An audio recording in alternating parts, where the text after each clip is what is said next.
Hello बच्चों, आप सभी का स्वागत है हमारे YouTube channel physics by Ravi Kumar.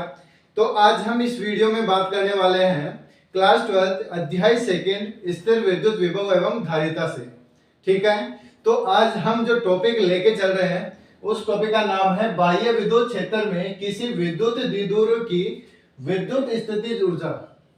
ठीक है, कि कोई बाह्य विद्युत क्षेत्र है, उसके अंदर क्या रखा हुआ है, एक विद्युत द्विध्रुव रखा है, तो उसके लिए हमें यहाँ पे क्या करना है, उसकी विद्युत स्थितिज ऊर्जा यहाँ पे क्या करना है, ज्ञात करना है। क्लियर है? तो अब देखो यहाँ पे ध्यान से देखना इधर। तो हम यहाँ पे क्या लेके चल रहे हैं कि यहाँ पे मान लेते हैं कोई एक समान विद्युत क्षेत्र है, ई वेक्टर है, जिसके अंदर क्या रखा हुआ है, विद्युत द्विध्रुव रखा हुआ है। तो उसके ऊपर हमें क्या करना है, उसकी विद्युत स्थितिज ऊर्जा यहाँ पे क्या करना है, ज्ञात करना है। ठीक है, तो देखो इधर ध्यान से कि हमने यहाँ पे क्या ले लिया, एक समान विद्युत क्षेत्र ले लिया। यहाँ क्या ले लिया हमने, एक समान विद्युत क्षेत्र ले लिया, जिसके अंदर क्या रखा, विद्युत द्विध्रुव रखा हुआ है। क्या रखा हुआ है, विद्युत द्विध्रुव रखा हुआ है। ये प्लस क्यू और ये माइनस क्यू हो जाएगा। इसके ऊपर फोर्स इस डायरेक्शन में लगेगा, इसके ऊपर जो बल लग रहा है वो इस डायरेक्शन में लग रहा है। ठीक है, तो यहाँ पे ये क्या होगा, ये इस पे 90 डिग्री, और यहाँ पे क्या होगा, ये ई वेक्टर होगा, और ई वेक्टर यहाँ पे क्या होगा, वो होगा इसकी विद्युत क्षेत्र होगा। ठीक है, अब देखो विद्युत क्षेत्र हो गया। अब आगे इसमें क्या देखते हैं कि जो स्थितिज ऊर्जा होती है, ठीक है, जो स्थितिज ऊर्जा होती है उसका मान किसके तुल्य होता है, कि जो विद्युत द्विध्रुव है उसको अनंत से विद्युत क्षेत्र में लाने में जो किया गया कार्य है उसके तुल्य होता है। ठीक है, हमने इसको पिछले वीडियो में पढ़ चुके हैं। अब देखो आगे इसमें क्या है। ठीक है, तो आगे देखो इसमें हम क्या करने वाले हैं, तो यहां हम विद्युत द्विध्रुव को यहां क्या करेंगे, देखो यहां पे लिख लेते हैं हम, यहां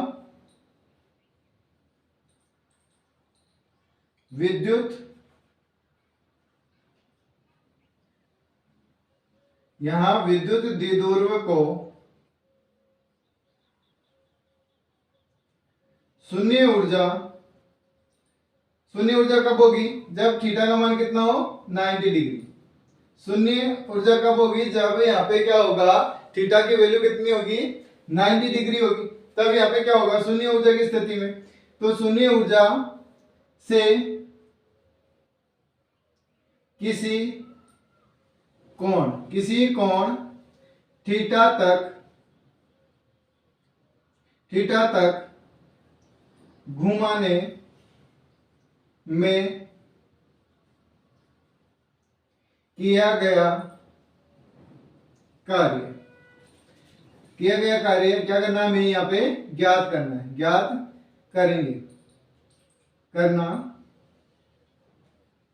करना है। ठीक है, जो स्थितिज ऊर्जा के तुल्य होगा। ठीक है, तो यहाँ पे हम क्या लेके चल रहे हैं, एक कोई विद्युत द्विध्रुव है, वो कैसे रखा हुआ है, शून्य ऊर्जा की स्थिति में रखा हुआ है। मतलब शून्य ऊर्जा स्थिति कहां पे होगी, जब थीटा की वैल्यू कितना होगा, 90 डिग्री होगा। तो उसको, उस द्विध्रुव को क्या करना है, किसी कोण थीटा तक जो घुमाने में किया गया कार्य है वो यहाँ पे हमें क्या करना है, फाइंड करना है। ठीक है, तो यहाँ से हम क्या लेके चल रहे हैं, जो यहाँ पे जो किया गया कार्य है वो किसके तुल्य होगा, वो होगा स्थितिज ऊर्जा के तुल्य होगा। क्लियर है सभी को ये बात? तो यहाँ पे क्या कर रहा है, ये जो द्विध्रुव रखा है इसको थीटा कोण तक घुमाने में जो किया गया कार्य है वो यहाँ से हम देखेंगे। ठीक है, ये प्लस क्यू आवेश, ये माइनस क्यू आवेश। ठीक है, इस डायरेक्शन में इसका फोर्स लगेगा और इस डायरेक्शन में इसका फोर्स लगेगा। तो यहाँ पे जो ये थीटा डिग्री तक इसको घुमाया गया है, ठीक है, जो ये थीटा डिग्री तक इसको यहाँ पे घुमाया गया है, तो यहाँ पे इसको क्या बताना है, इसमें जो किया गया कार्य है वो आपको यहाँ पे बताना है। ठीक है, तो देखो इसमें बताते हैं यहाँ पे जो किया गया कार्य है, तो जो किया गया कार्य है वो किसके तुल्य होगा, स्थितिज ऊर्जा के तुल्य होगा। ठीक है, तो यहाँ पे देखते हैं, हम जानते हैं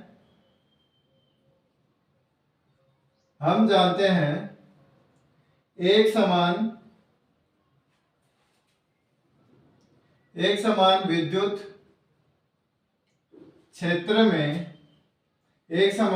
क्षेत्र में द्विध्रुव द्विध्रुव पर कार्यरत बल युग्म आघूर्ण। ठीक है, तो यहाँ पे हम क्या जानते हैं कि कोई भी द्विध्रुव एक समान विद्युत क्षेत्र में रखा हुआ है तो उस द्विध्रुव पर जो बल युग्म आघूर्ण कार्य करेगा वो कौन सा होगा, tau equal to P sine theta. ठीक है, यहाँ पे दे देते हैं इसको इक्वेशन नंबर फर्स्ट। तो यहाँ पे जो बल युग्म आघूर्ण होगा कितना होगा, पीई साइन थीटा होगा। ठीक है, यहाँ पे जो P है वो क्या है, यहाँ पे जो P है विद्युत द्विध्रुव आघूर्ण है। ठीक है, विद्युत द्विध्रुव है। और यहाँ पे E क्या है, विद्युत क्षेत्र है। थीटा क्या है, यहाँ पे P और E के मध्य का कोण है। ठीक है, तो अब आगे बात करते हैं यहाँ पे। तो हमारा अगले क्या होगा कि एक समान विद्युत क्षेत्र में विद्युत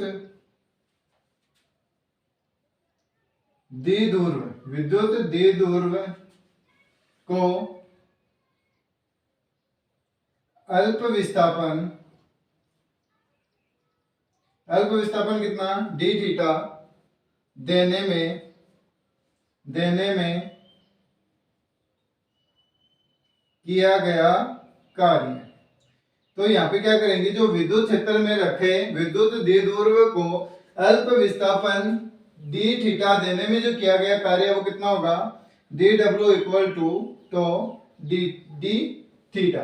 तो यहाँ पे नॉर्मली बात है कि हम छोटी क्लास में पढ़ के आए हैं कि जो कार्य होता है वो किसके बराबर होता है, बल इंटू विस्थापन के बराबर होता है। ठीक है, तो यहाँ पे बल इंटू विस्थापन के बराबर होगा तो डी डब्ल्यू इक्वल टू कितना हो जाएगा, टो इंटू डी थीटा।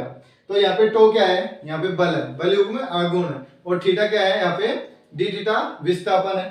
ठीक है, तो इसको हम दे देते हैं इक्वेशन नंबर सेकंड। ठीक है, तो अब क्या करना है, यहाँ पे समीकरण एक को उपरोक्त समीकरण में रखने पर, यहाँ पे जो समीकरण नंबर एक है उसको क्या करना है, यहाँ पे जो उपरोक्त समीकरण है समीकरण नंबर 2 इसमें रखना है। तो यहाँ पे रखोगे तो ये कितना हो जाएगा, D W equal to P E sine theta D theta. ठीक है, यहाँ पे ये आ गया, क्लियर है बात। देखो अब आगे देखते हैं इसमें। ठीक है, तो हम आगे की ओर चलते हैं। तो यहाँ पे जो हमने डी डब्ल्यू इक्वल टू कितना निकाल लिया है, P sine theta D theta. ठीक है, तो ये क्या आ गया, इसमें ये कार्य आ गया। तो अब आगे बात करते हैं इसमें कि जो विद्युत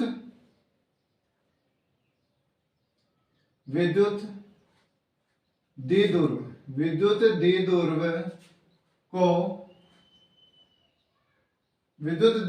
को शून्य ऊर्जा की स्थिति कब होती है, जब थीटा की वैल्यू कितनी हो, 90 डिग्री होती है। ठीक है, जब विद्युत द्विध्रुव को शून्य ऊर्जा की स्थिति से किसी कोण थीटा तक घुमाने में किया गया कार्य। ठीक है बच्चों, तो यहाँ पे क्या होगा कि जो द्विध्रुव है उसको क्या, कहां से, शून्य ऊर्जा की स्थिति मतलब 90 डिग्री से उसको यदि थीटा कोण तक यहाँ पे इसको घुमाने में जो किया गया कार्य है वो यहाँ पे देखते हैं। तो यहाँ पे हमने इसका अल्पांश फाइंड कर लिया था, जो कार्य होगा उसका अल्प विस्थापन मतलब अल्प कार्य यहाँ पे हमने निकाल लिया था। अब यहाँ पे क्या करेंगे, इन दोनों साइड में इसका समाकलन कर देंगे।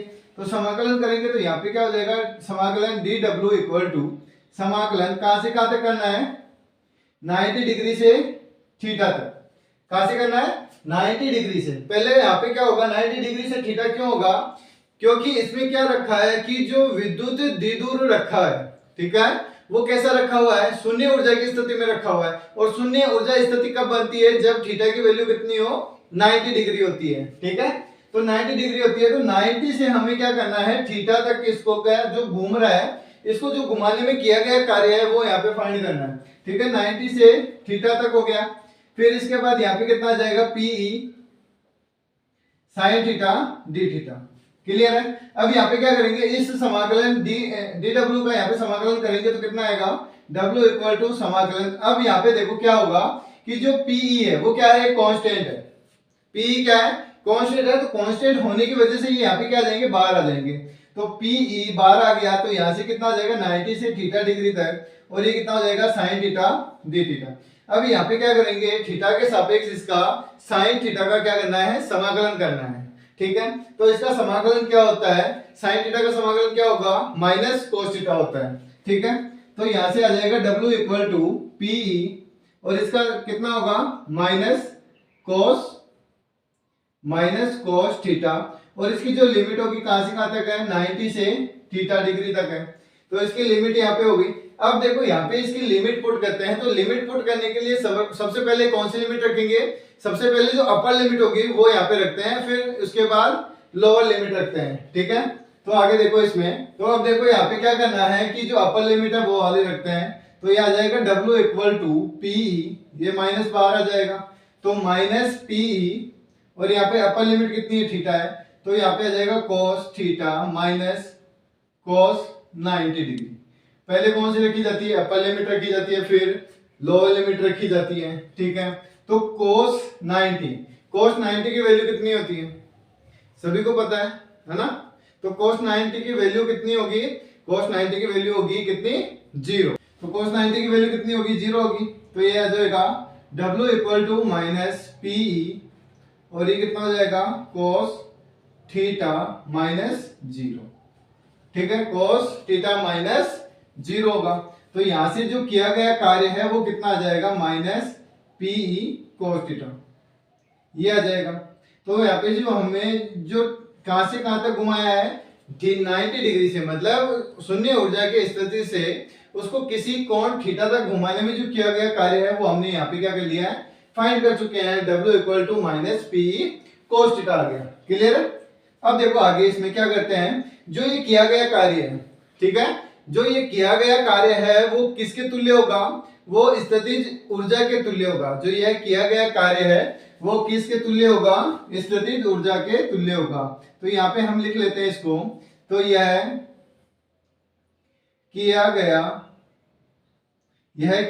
कार्य विद्युत स्थितिज ऊर्जा के रूप में संचित होता है। ठीक है, तो यहाँ पे जो किया गया कार्य है वो किस रूप में संचित होता है, विद्युत स्थितिज ऊर्जा के रूप में संचित होता है। तो W इक्वल टू क्या आ जाएगा, U आ जाएगा। तो W की जगह क्या रखना है, U रखना है। तो यहाँ पे जो स्थितिज ऊर्जा आ जाएगी वो कितनी आ जाएगी, U equal to minus PE cos theta होगा। ठीक है, तो ये क्या आ गया यहाँ पे, ये विद्युत स्थितिज ऊर्जा किसकी आ गई, कि किसी बाह्य विद्युत क्षेत्र में किसी विद्युत द्विध्रुव की क्या आ गई, यहाँ पे विद्युत स्थितिज ऊर्जा आ गई। ठीक है, तो ये आ जाएगा। अब इसका देखो सदिश रूप क्या होगा, यहाँ पे लिख लेते हैं इसका सदिश रूप।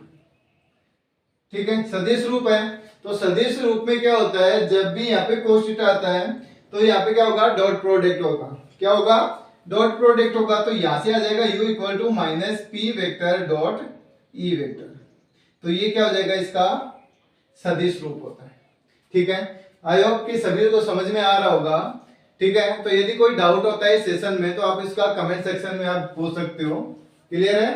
देखो आगे अब इसकी स्थितियां पर देखते हैं कि थीटा डिग्री, यदि थीटा इक्वल टू 0 होगा तो इसकी जो स्थितिज ऊर्जा होगी वो क्या होगी, थीटा इक्वल टू 90 डिग्री पे स्थितिज ऊर्जा और थीटा इक्वल टू 180 डिग्री पे इसकी स्थितिज ऊर्जा यहाँ पे देखने वाले हैं। क्लियर है।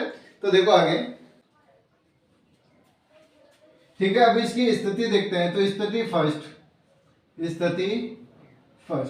फर्स्ट में क्या करते हैं, जब थीटा इक्वल टू कितना हो, 0 डिग्री। जब थीटा इक्वल टू 0 डिग्री है तो ये किस स्थिति में होता है, ये होता है स्थायी संतुलन की स्थिति में। किसकी स्थिति में होगा? स्थायी संतुलन की स्थिति में। तो यहाँ पे जो हमारे पास जो स्थितिज ऊर्जा है वो कितनी है? U equal to minus P E cos theta. कितना आ गया? Minus P E cos theta. तो यहाँ पे थीटा की वैल्यू कितनी रखनी है? 0। तो यहाँ से क्या आ जाएगा? U equal to minus P E cos 0 degree. और कोस 0 डिग्री का मान कितना होगा? इस कोस 0 डिग्री का मान होता है 1 होता है। ठीक है, तो यहाँ पे हमें क्या करना है कि ये आ जाएगा U इक्वल टू कितना आ जाएगा? U equal to minus P. तो ये कब होगा? जब थीटा का मान कितना हो? 0 डिग्री हो। ठीक है, तो जब 0 डिग्री होता है तो जो स्थितिज ऊर्जा आएगी वो कितनी आएगी? U equal to minus P E आएगी। समझ रहे हो ना? अच्छे से देखना इसको। फिर आगे देखते हैं स्थिति सेकंड। स्थिति सेकंड में क्या करते हैं? जब थीटा इक्वल टू कितना हो? 90 डिग्री। और सभी को पता है कि जब थीटा इक्वल टू 90 डिग्री होगा तो वो किस स्थिति का रहेगा? शून्य ऊर्जा की स्थिति में रहेगा। शून्य ऊर्जा की स्थिति, शून्य ऊर्जा की स्थिति। ठीक है, तो शून्य ऊर्जा की स्थिति रहेगी। तो यहाँ पे क्या होगा कि ये जो हमने स्थिति ऊर्जा निकाली है U बराबर माइनस पीई कोस थीटा, ये निकाली है। तो यहाँ पे क्या करना है? कोस थीटा का मान, यहाँ पे थीटा का मान कितना रखना है? 90 डिग्री रखना है। तो कोस 90 का मान कितना होगा? कोस 90 का मान कितना होता है? 0 होता है। तो यहाँ से जो U आएगा वो भी कितना आ जाएगा? 0 आ जाएगा। तो यहाँ पे हम पहले लेके चल रहे थे कि यदि थीटा इक्वल टू 90 डिग्री होता है तो वो शून्य ऊर्जा की स्थिति में होगा। तो इसकी जो स्थितिज ऊर्जा आई है वो कितनी आ गई? 0 आ गई। ठीक है, अब आगे देखते हैं इसके थर्ड। ठीक है, स्थिति सेकंड हो गई। अब देखते हैं स्थिति थर्ड स्थिति में क्या होगा? यदि थीटा कितना रखेंगे? 180 डिग्री। तो थीटा 180 डिग्री में कौन सी स्थिति होगी? अस्थाई